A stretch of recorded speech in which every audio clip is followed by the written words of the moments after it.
Hey, what is up everyone, and welcome back to another video. In today's video we are going to be looking at how we can deploy a Node API to a server. So there are many different ways of doing this. You can use services, for example Heroku, that kind of does the things behind the scenes for you. You just follow a few steps, have some config file, and then Heroku handles everything from there.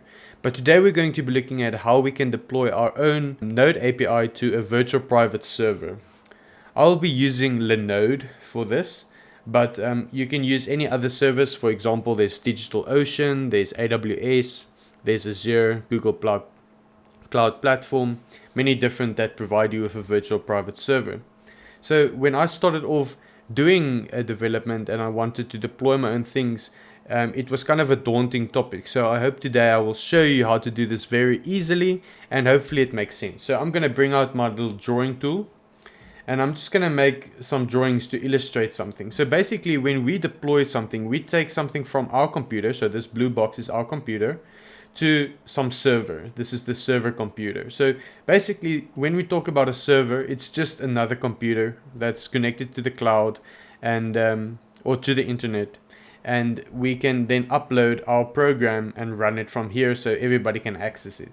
So the idea would be, if we have a Windows machine over here, so I'm running Windows, so we have a Windows machine and we want to deploy to an Ubuntu Linux machine. So we can say Ubuntu. How would this work? So first off, our API, or whatever programming language your API uses, we are using NodeJS. So we need to install NodeJS on this server as well. So I'll show you how to do this, but I'm just trying to explain some higher view concepts here. So basically we need to transfer our entire environment from Windows to Ubuntu, and this is actually very simple. So I'm going to show you today how to do this. So first off, let's actually go, and this is going to be really quick, so I'll put the link in the description below for this API as well, but this is going to be a quick rundown of building a simple Express Node API. So I'm going to first initiate my npm package, just default everything. Could have added npm-y, but anyways, so we can say we want to install Express and we want to install .env. So this is going to be a really simple npm I express and .env. This is going to be a really simple API. It's just going to have two endpoints logging out some JSON and nothing more.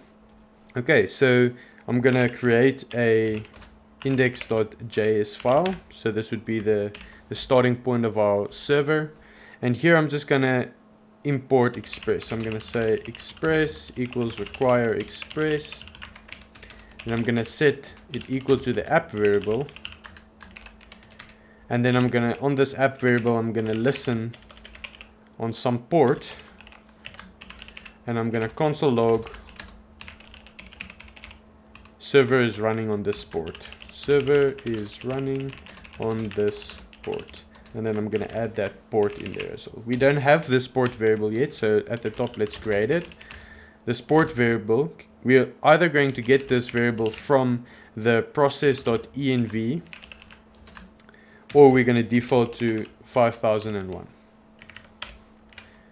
Okay, so here we have a basic Express API up. The next package I'm just going to import here is that .env package we installed. So .env equals require .env, and then on this .env package we can just run that config function directly. Config, just like this.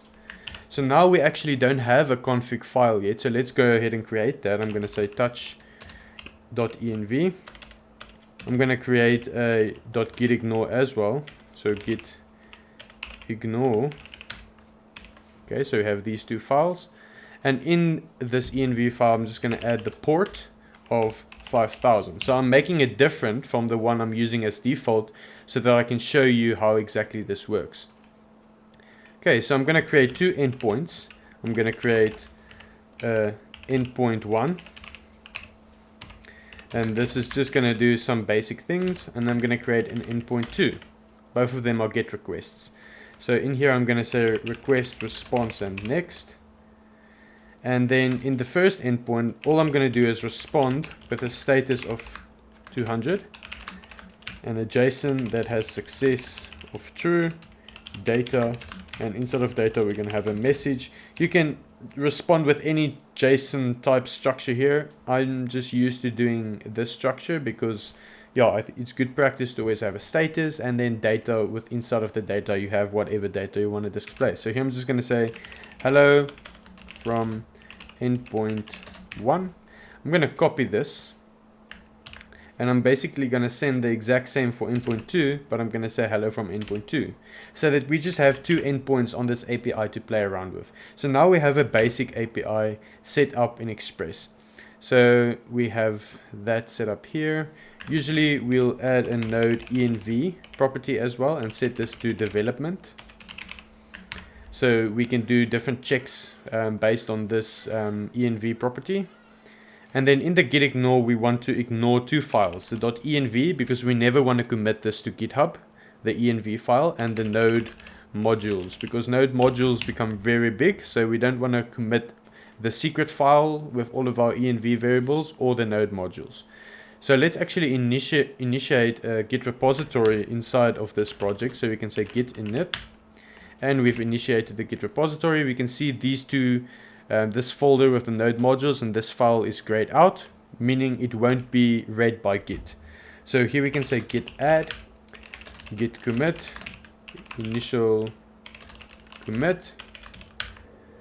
Okay, so there we have a basic API up and running. So we can actually test this by saying node index.js, and we should see server is running on port 5000. So it's actually reading from this env file. So now we know that's up and running. Okay, so now the main thing we want to do is get this exact environment on the virtual private server we want to use. So for this video, I'm going to be using Linode. Linode is a very good service for creating virtual private servers. I actually have my websites backend hosted with them. They're very cheap. They have this month-to-month payment, so pay as you go. You don't really subscribe to something.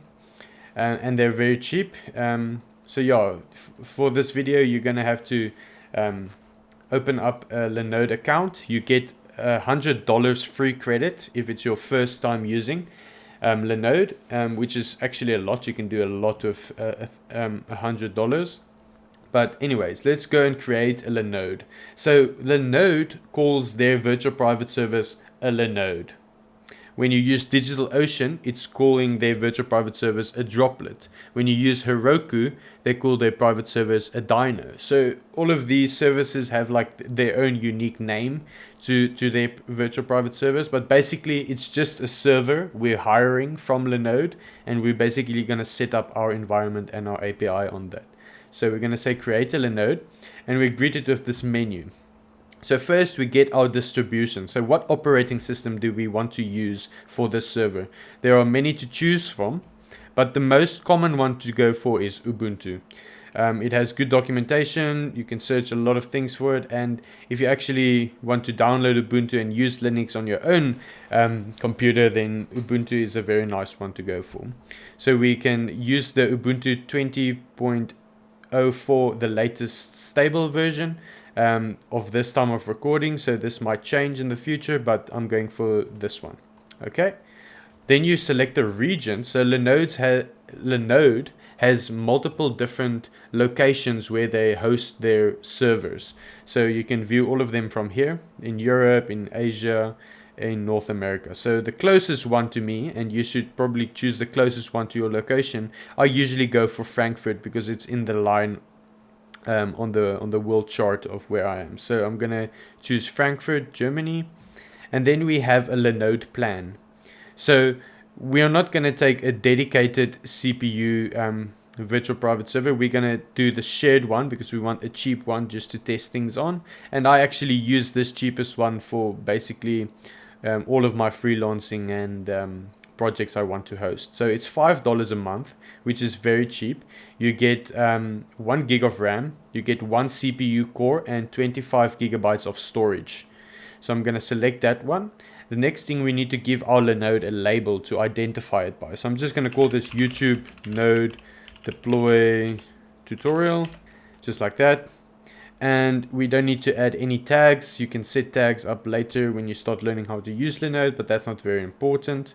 And then we need a root password. So first I'm going to add a root password as follow. Remember that root password. But the actual way we want to log into this server that we are hiring right now is by using an SSH key.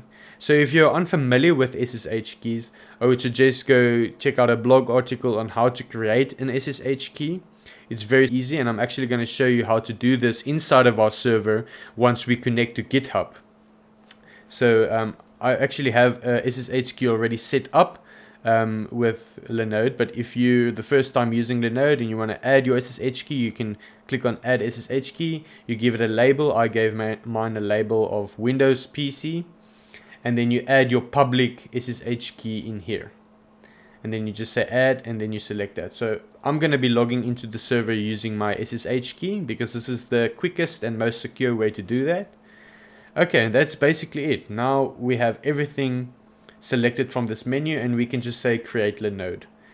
This is then going to move us to the following screen where we can see it's provisioning and building a virtual private server for us that we can use. So once this is done, I'll be back. Okay, so now we can see that this little marker here is green and it's saying this Linode is running. So we have just made our first virtual private server using Linode. So the way we can access this server is by using this SSH access. So we're going to copy this command right over here. So basically what this command is saying, we want to SSH into the root user of this server. Okay, so we're going to copy this. I'm going to go back to Visual Studio Code, and I'm actually going to open up another terminal. So that basically why I'm opening it up in another terminal like this is just to show you that it's basically just another computer we're using. It's like using your own development environment locally here, but we're accessing a computer that has access to the internet. So I'm going to paste that in here. So we say SSH root and then the IP address of the server. Okay, and it's going to ask us, do you want to add your fingerprint? Whenever you log in the first time, it's going to ask you this. It basically just whitelists your IP address, and I'm going to say yes. You need to type out yes, and then we will be logged in. We can see we were logged in, and the reason it didn't prompt me for a password is because I have that SSH key set up on my local computer.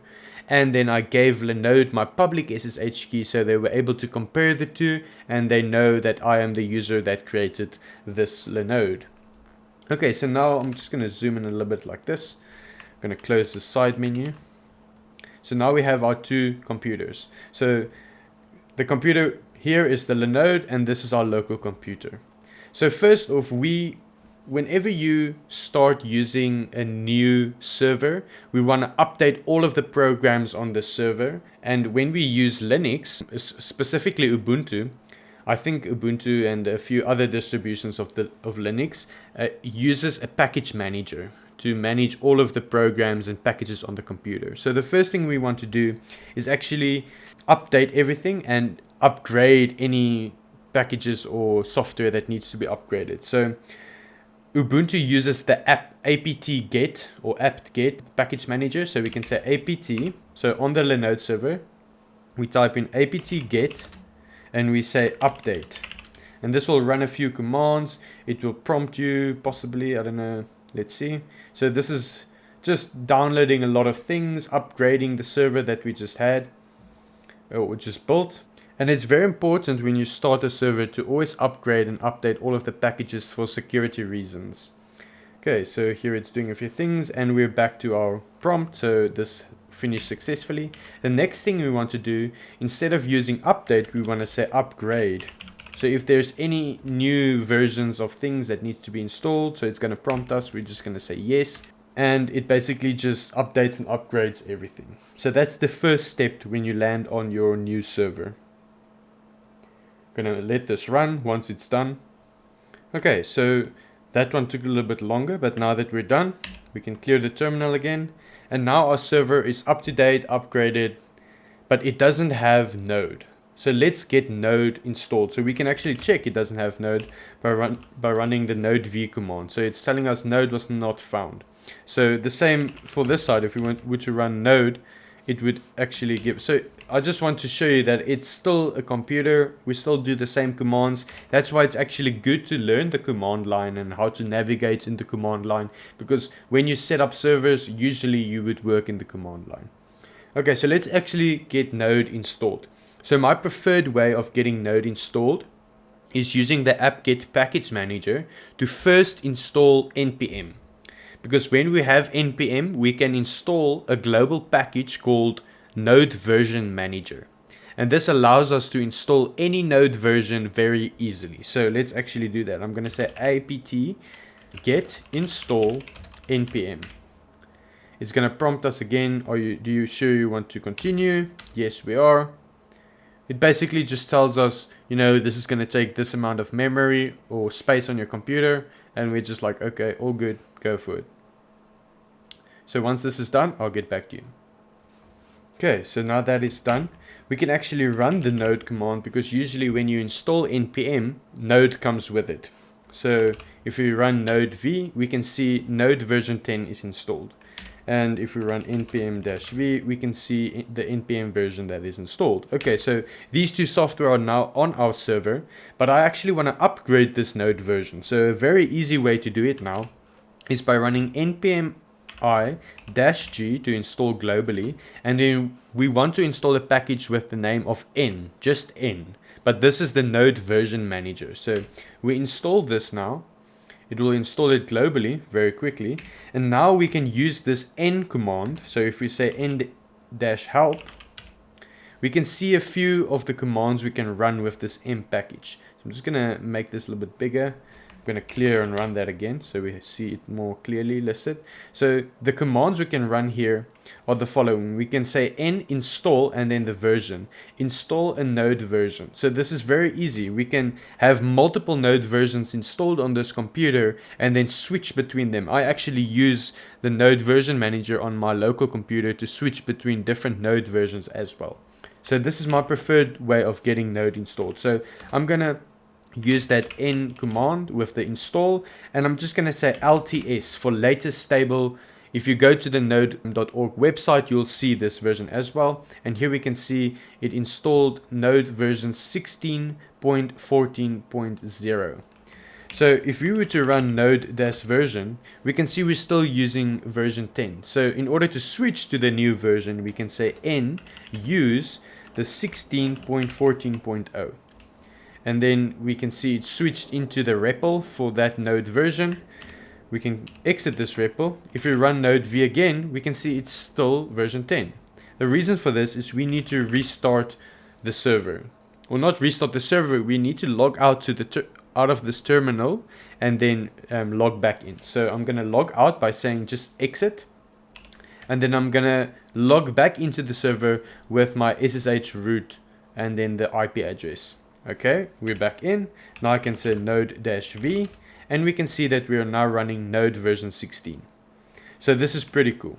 It was very easy, and the next part of getting our API running on the server is actually to get all of our code. So I'm just going to ls-a here. So this is what's the contents of this file directory. So the current one we're working in here. We can see we have the .env file, the .gitignore, the node modules, the package lock.json, and the package JSON over here. We have the Git repository being tracked, and then we have our index.js, which is our server. So how do we get this file onto our server? Well, there's two ways. First, on Windows, we can use the scp command, which I'm not going to do, or we can use Git and GitHub. So we're basically going to push this project we have here to GitHub, and then use our server and connect with GitHub, and then pull down the project onto this machine. So basically like you would do if you were to work between two different machines, it's basically the same idea here. So let's actually get this project connected to GitHub. So I'm actually going to go to GitHub over here, and then I'm going to create a new repository. Here I have a new repository on GitHub.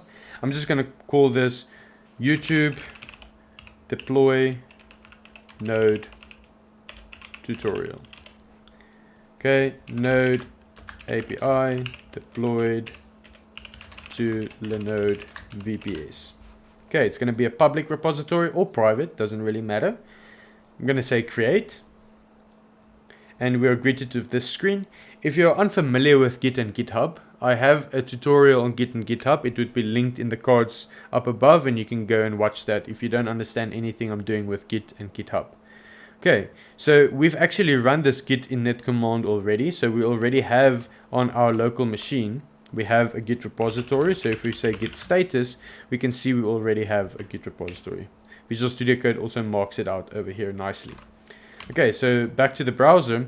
We now need to commit this by adding a remote first. So let's add the remote. So we can say git add remote, and we're going to call this remote origin, and then we add it to this ssh URI. So I'm going to quickly do that, and now I'm going to say git push -u origin master, because it's the master branch and we want to push it to this origin ssh. Okay, it's going to then push our project. We can see it's done, and we can go back to the browser and refresh.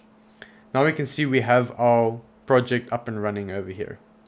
Okay, so the next part we need to do is actually to get this server to connect to GitHub. So currently, if you were to go and actually copy this link, so the SSH link copy, you can use the HTTPS, then you don't need to set up SSH keys, but a lot of the functionality is deprecated, I think, in 2020. So use the SSH key instead.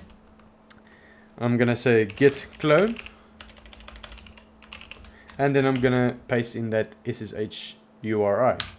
Now it's going to tell me, do you want to add your fingerprint? This is exactly the same as we saw when we logged into the server. So this kind of gives you an idea of how GitHub works. It's basically the same idea. Okay, so we're going to say yes, and we can see that permissions was denied. And the reason for this is because currently our GitHub account does not recognize this server.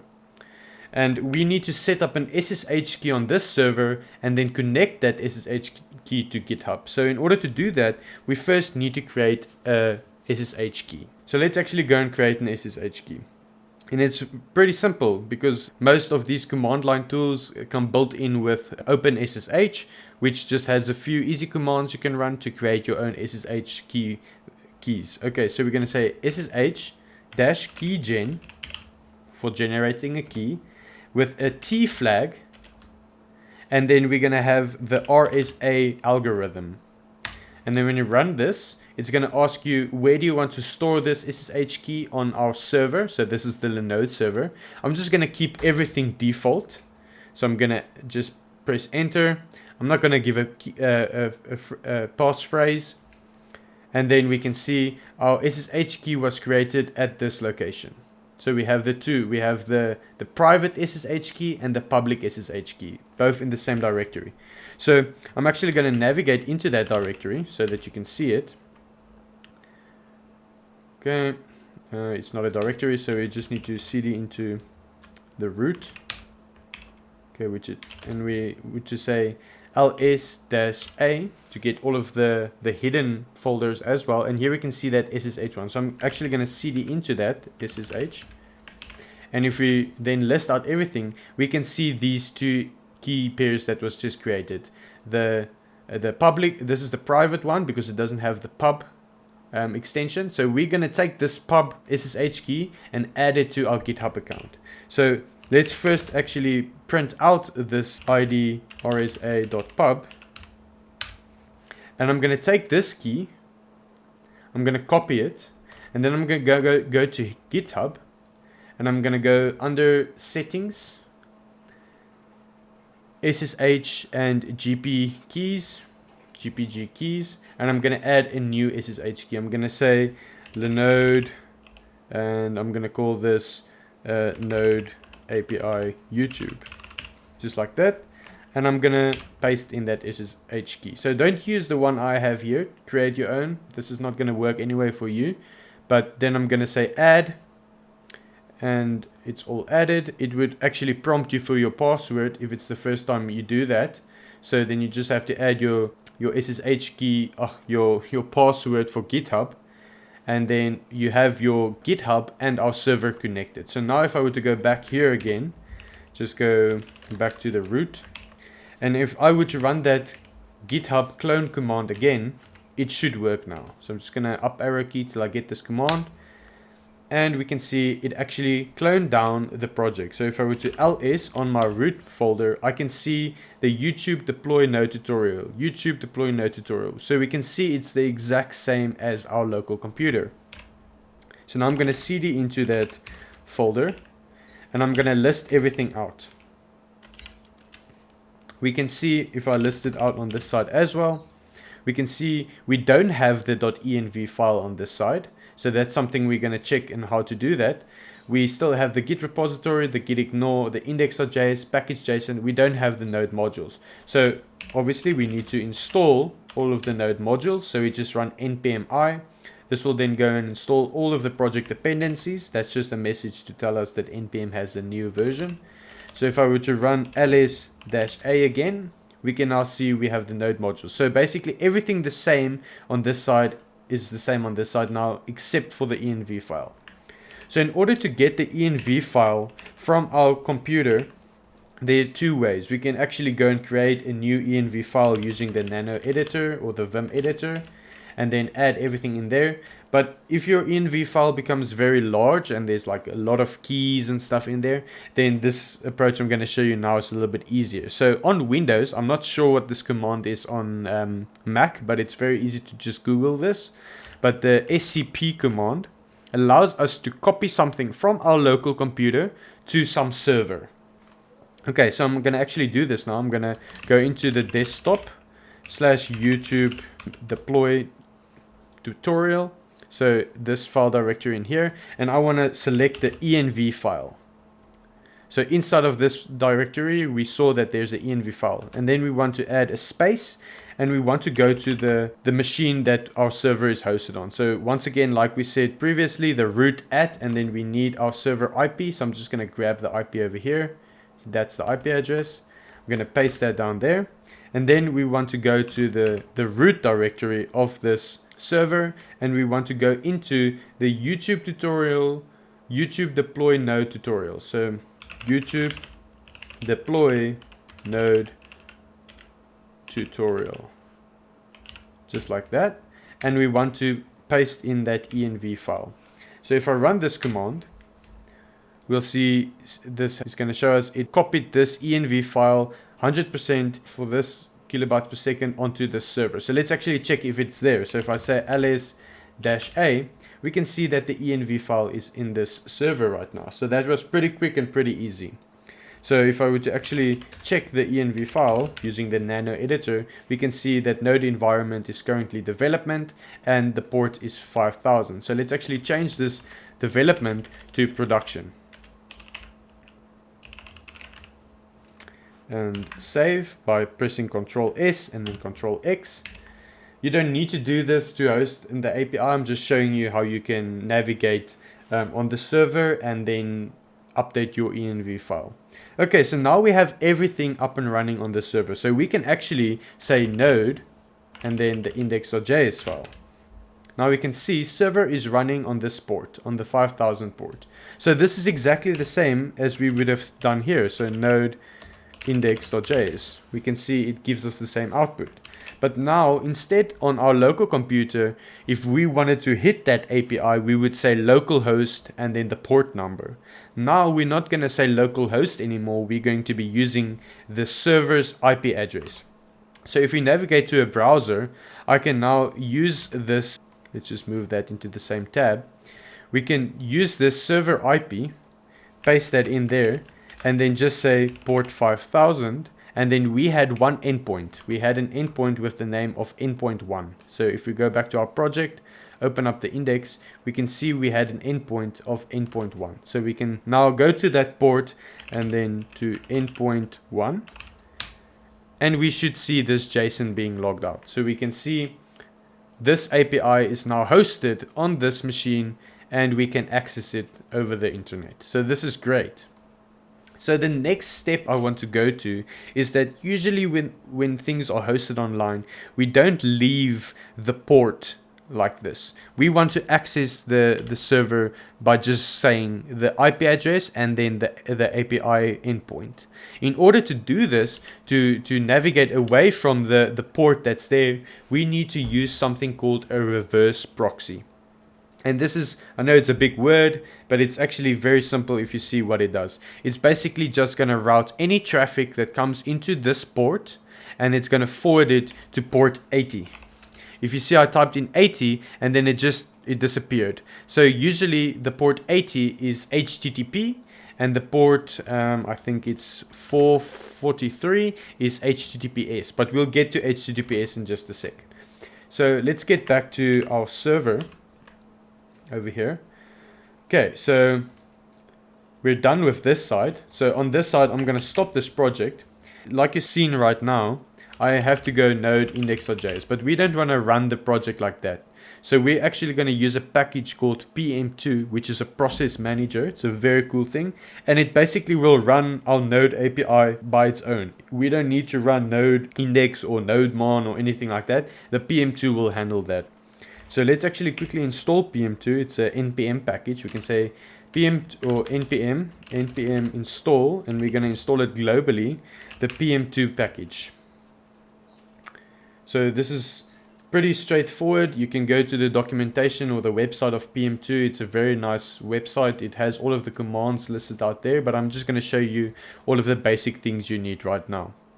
So how this would work once this is done, we can actually use that PM2 command, and we can see PM2, this is the PM2 CLI tool. We have a few things that we can test. If you ever want to know what commands there is, you can just use the H flag for help, and it would log out all of these commands for you. So I'm just gonna do that again so it's neatly formatted. There's many commands with PM2, but at the top we're only going to use very basic ones. So let's actually use them. So I'm going to say PM2, and I want to start. And what do I want to start? So in this folder, we are currently in this folder, and I want PM2 to start the index.js file. And I'm going to give it an N flag to give this PM2 project a name. I'm going to say API, and I'm going to press enter. Now you can see that this API is running. So the name is API. So this is formatted badly. Okay, here we can see the name is API, namespace is default. We can see a few things. This status is online, it's consuming this amount of memory and CPU, and the root user has access to it. So now we can actually go back to our terminal and then go to port 5000 and refresh. Now we still see it's running. And we did not use the node index.js command. So now this PM2 will keep on managing process manager. This will manage our node process. The next command we want to use is PM2 startup and Ubuntu. And all this is going to do, it's going to create a script. So whenever we reboot our Linux machine or our virtual private server, PM2 will then go run the script and restart our API. So whenever our server were to crash, the API would restart itself with the PM2 project. So now we have our project running on its own, and we have it on this machine. So let's get that reverse proxy set up. So for this reverse proxy, we're going to be using Nginx. Nginx is a very popular web server technology. It can be used as a web server for many different things. It can be used as a proxy, a reverse proxy, but its most common use that I've seen is probably for using it to route in a server and to use it as a reverse proxy. So in order to install this on our server, we're going to be once again using the apt-get package manager. So we're going to say apt-get, and we want to install Nginx. So just like this, and we can run that. I'm actually going to close this local computer terminal, and then we can view everything here. And then they are prompting me to, do you want to continue? Yes, I do. It will run, and once this is done, I'll get back to you. Okay, so now Nginx is installed. Now we just need to configure a few things. So these are the type of things services like Heroku kind of does for you. It configures these reverse proxies and setup type things for you. So this might be a little bit daunting for people going into config files and setting up things, but the more you do this and the more you play around, the more you break things, obviously in small projects, the more you learn. This is honestly how I learned. I didn't start off learning Nginx and these type of stuff by just knowing it. I played around and built a few things, deployed a few things, rebooted a few servers and stuff. Okay, so now that Nginx is installed, I'm just going to navigate to the root folder again. And in here, I'm going to cd into the etc Nginx. Okay. So when we installed Nginx, this folder and files was created. So if I were to list out everything in here, we can see a lot of folders and files. So the one we are interested in is this sites available. So I'm going to cd into sites available and then ls again. And in here we can see there's a file called default. So we are now going to be using the built-in text editor of all Linux distributions, and this is the nano terminal, nano editor. So I'm going to say nano, and then we're going to go into that default file. And here we can see the contents of this file. So I'm going to use my arrow keys to navigate down. And here is something I mentioned previously, is this listening on this port. So this port 80. So 80 is the default for HTTP, and whenever you have SSL set up, which we'll get to at the end of this project, it's going to run on port 443. Okay, so currently its basic setup is for HTTP, so let's actually continue using this HTTP. Okay, so in here, if you scroll down, this is the position we want to be at. We want to be in where you see server underscore name, and then this underscore again, and then we have a location block. So inside of this, so instead of that underscore, we're going to add our domain name. So if you don't have a domain name yet, then it's fine. You can add your server's IP address in here. So the one we use to log in with the root at and then the IP, you can add that in here. But I already have a domain purchased, and I have a domain purchased with Namecheap. So if you're unfamiliar with Namecheap, it's basically a domain name service that gives you access to buy different domains. So I've bought this domain a while back, lifemanager.site, and I basically just use it to play around, like to set up servers and do some testing and stuff. So it's basically just a dummy domain to play around with. It's very cheap. The .site extensions are pretty cheap. I think it's like $1 or $2 a year, so that's very, very cheap. Okay, so once you've purchased a domain name, then you can add your domain name at this server name property. If you don't have, just remember, add your server IP address. But then if you don't have a domain name, one important thing to note is you won't be able to set up SSL or TLC. TLS, sorry, not TLC. So you need a domain name in order to set up the HTTPS. So we're going to add our domain. It's lifemanager.site and then space and then www.lifemanager.site. So we need to add in both the extension, the domains without the www and with the www. Okay, so once that is done, always remember the semicolon at the end. Nginx is written, I think, in C or C++, I'm not sure. So it does take in account the semicolons at the end. Okay, so I'm just going to remove everything inside of the location block here. And then I'm going to add in a few things. So remember I told you that Nginx, we're going to be using it as a reverse proxy. So we're going to set up a few commands inside of this location block in order to tell Nginx to revert or reverse some incoming request to a specific port. So currently we're going to that port 80, which is the default. So that's good. But we want to revert all of the traffic from port 80 to a specific place. So we can say proxy pass underscore pass, and we want to specify the URL our API is running on. So on this local machine, so currently this VPS we're using It also has something referred to as localhost, because it's also, you know, if you run something on it, it also has its own localhost IP. So this would be the IP address, or you can actually type in the IP address here as well. But I'm just going to add localhost. And then port 5000, which we've got our API running on. So we've got our API running on port 5000 of this localhost computer. Okay, so now it will proxy pass, so reverse proxy anything coming into the port 80 to this specific URL on the server. The next thing we need to add here is proxy HTTP version, and we're just going to forward that in as well. So the next few commands are just basically commands whenever you make a request with HTTP, these parameters or these settings are needed. So what version of HTTP? Do you have any upgrades for TCP connections and so forth? So I'm just going to add in a few more. I'm not going to be explaining them in detail because I'm not that familiar with explaining them, but basically you can see it. It's passing everything that's coming in from a request to our API. So if our API had some cookies or stuff, it would basically pass everything along from that request to our API. So we can say proxy set header, and we want to upgrade, and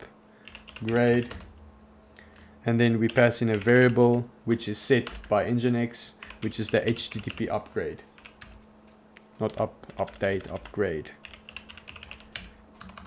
Okay, the next thing we want to do is the proxy set header and then connection upgrade with a string.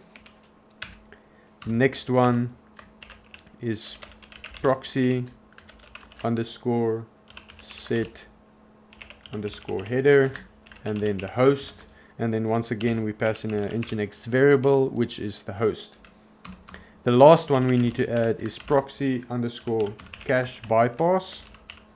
So basically this is just Nginx caching whenever, so it caches some of the information on the upgrade. So upgrade, HTTP upgrade, and that is it.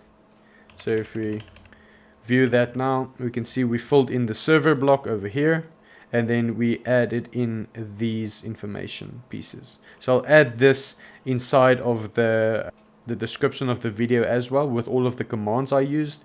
But yeah, basically we need this. So we can then say Control S to save this file and then Control X to exit this file. So now we run the following command to check if that Nginx file is okay. So it will tell us if we did something wrong. So we can say Nginx with the -t flag. And this will tell us all of the syntax in this config file was okay and the test was successful. So this is all good. Now we need to restart Nginx. So we can say system control. So this is also something used with Ubuntu, is the systems control tool, and we want to restart and then the process Nginx. And that is restarted now. And now we can go back to our browser and test something out. So if we were to run this on the port 5000, we can see it still works. So if I do this, if I go to endpoint 2 and run, we get hello from endpoint 2. This is all fine. But now we've set up Nginx. So if we were to go to just / and then run, we'll still get a response. So this is cool. Now we don't need that port anymore. And the next thing we're actually going to do is set up firewalls to only allow access to this server via 3 different ways. Via the SSH port, via the HTTPS port, and via the HTTP port. So let's do that. We can actually exit and go back to the root. And here we're going to use the UFW, which is the firewall of Ubuntu. So we can say UFW enable. And it's going to ask us, are you sure you want to proceed? Yes, once again. So now it is, our firewall is active and enable on system startup. Okay. So now we want to enable a few things. So we're going to say UFW enable SSH. Oops. So we want to say UFW allow, and we want to allow on SSH. And it added that rule. then we want to ufw allow on HTTP. It added that rule, and then we want to allow on HTTPS and added that rule. So now we've added that rules, and if we actually go back to our browser, refresh, we can see it still gives us our JSON response. But if we now try and go to the port 5000, it should just hang. It won't give us any response because we now have locked our server to only give responses via the 8080 port, or not the 8080 port, just the 80 port, and it gives us our response. And this is very cool because now we can see actually how Nginx is proxying our incoming requests to our server. So when we ran it on the port 5000, we got that request, but if we run it on 80 now, we get the same request because it's redirected by Nginx. So this is very cool. I hope you guys are still following. I'll just watch this video a few times, do this project a few times, and I'm very sure it will become second nature, or you'll understand it better. Okay.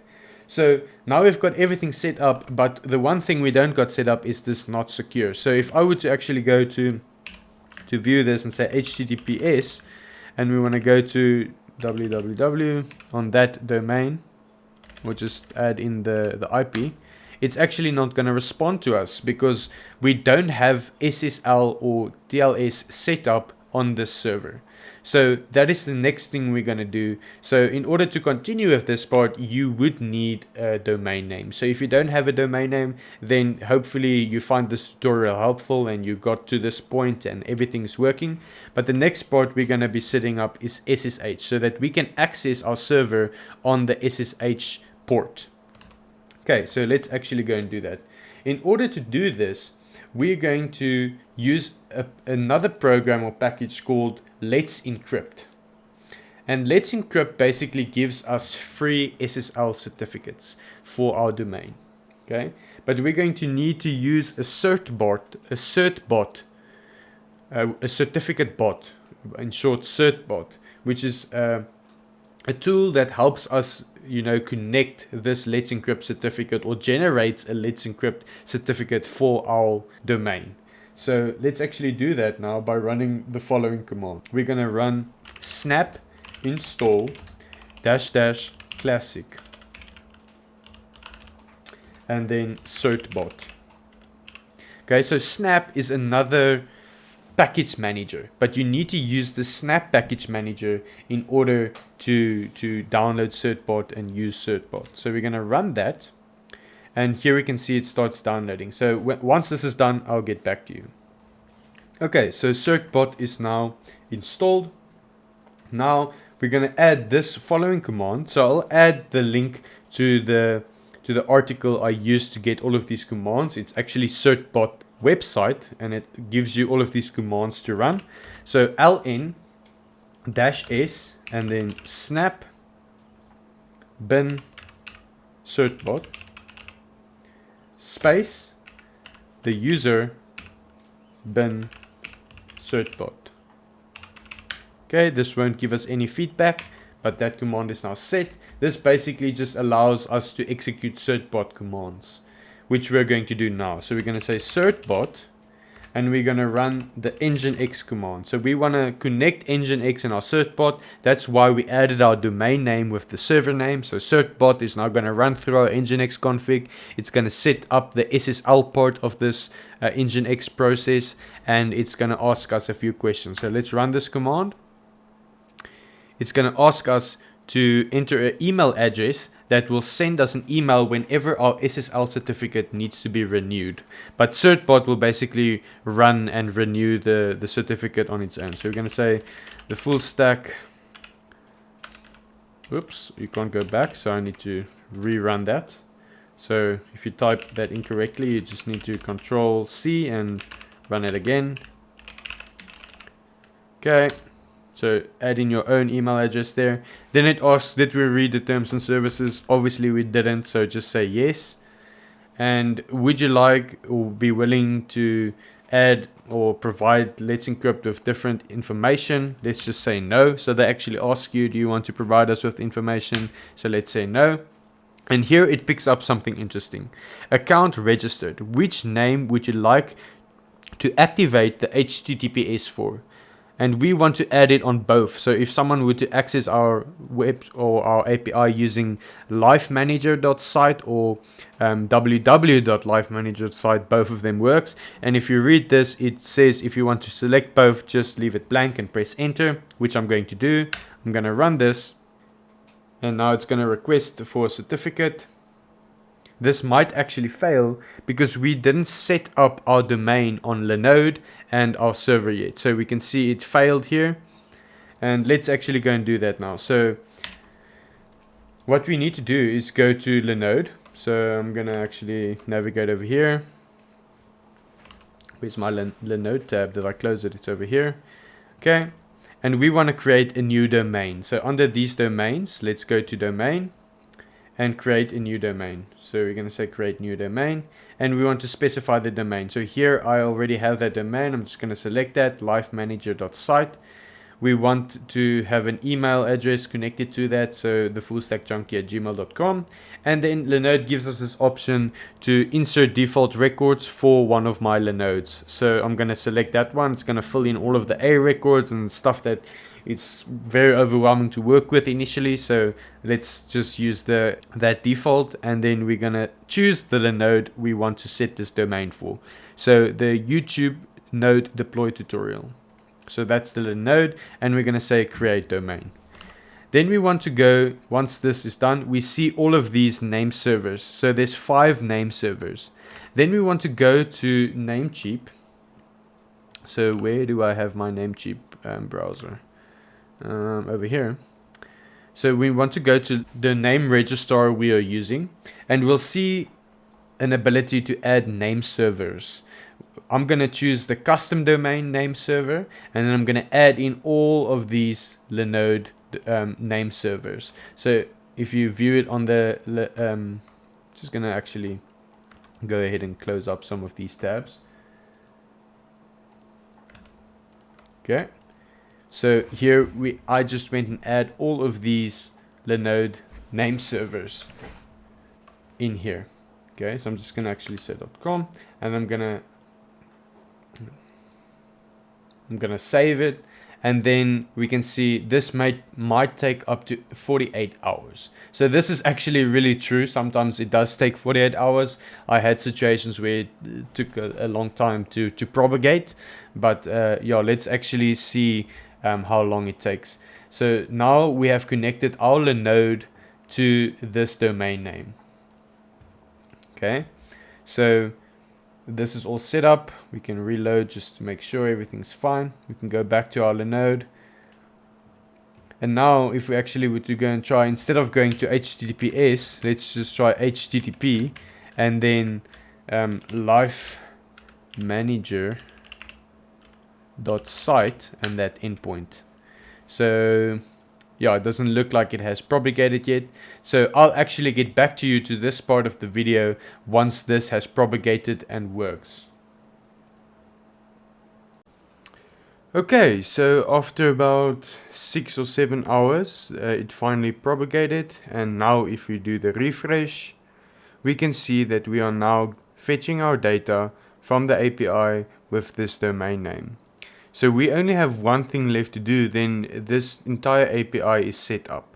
So we need to add the SSH. So we actually took a look at how to do this, but then we got stuck because we haven't done that domain name setup yet. So I'm going to actually rerun the Certbot Nginx command now. I'm just going to close this side menu up. I'm going to rerun this, and let's see what we get. So first of all, it's going to ask us which names would you like to activate the HTTPS for. And we did see this process before, and here we just need to keep everything blank and press enter. And hopefully Certbot will now generate a Let's Encrypt certificate for us. So let's wait and see what it logs out for us. So okay, deploying certificate, successfully deployed certificate. Okay, so this is all great. So now we can see that the certificates were successfully deployed. Now let's actually go back over here and let's reload. Then we can see we now have this lock. We now have a SSL encrypt communication with our API. So the last thing we need to do is run this command to test the renewal of our SSL certificate with Certbot. So we're going to run this command certbot renew --dry run. And basically what this is going to do, it's going to simulate a renewal. So after I believe 90 days before our SSL certificate expires, Let's Encrypt, or Certbot in this case, will regenerate a new Let's Encrypt certificate for us. So now we have everything up and running. We have our API working on SSL and on Linode, on our own virtual private server. So I hope you guys found this video insightful and that it helped you. If it did, please leave me a comment letting me know. Give this video a thumbs up. And then in the next videos, I would actually show you how you can deploy a React app, so the front end of your application, to a Linode server as well. So if that's something you would like to see, leave me a comment down below telling me that that's something you'd like to see. And then I'll see you guys in the next one. Cheers.